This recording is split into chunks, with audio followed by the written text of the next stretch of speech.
Paulinda, thank you for that kind introduction. As Paulinda mentioned, I'm an ovarian cancer surgeon, gynecologic cancer surgeon. It inspired me to want to also become a scientist in addition to all this kind of clinical training that I did. And the answer was the patients who were impacted by ovarian cancer. I remember being a second-year resident at UCLA wards.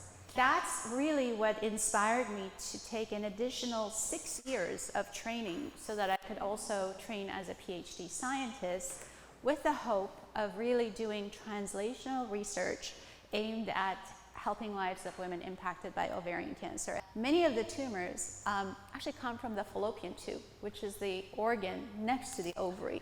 One of the biggest challenges with ovarian cancer is that we do not have early detection tests. So though we could do ultrasounds, we could do this blood test, CA-125, neither of those tests actually detect this disease earlier. Any woman who has signs and symptoms of abdominal bloating, discomfort, changes in bowel, bladder habit that are just abnormal persistently should see a gynecologist.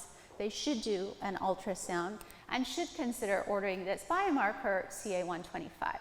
And I'm very lucky at UCLA that I not only have incredible clinical colleagues to work with, I also have basic science researchers who I can collaborate with and get them excited and interested in working on ovarian cancer.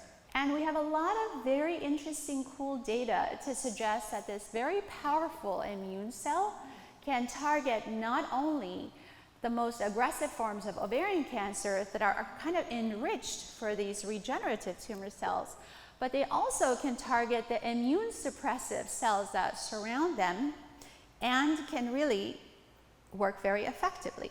I want to thank Paulinda, and this is Paulinda's organization, who have supported us incredibly throughout the years. Thank you for doing that. I'm sure you know this, but I cannot overemphasize the importance of philanthropic funding, so thank you, Paulinda.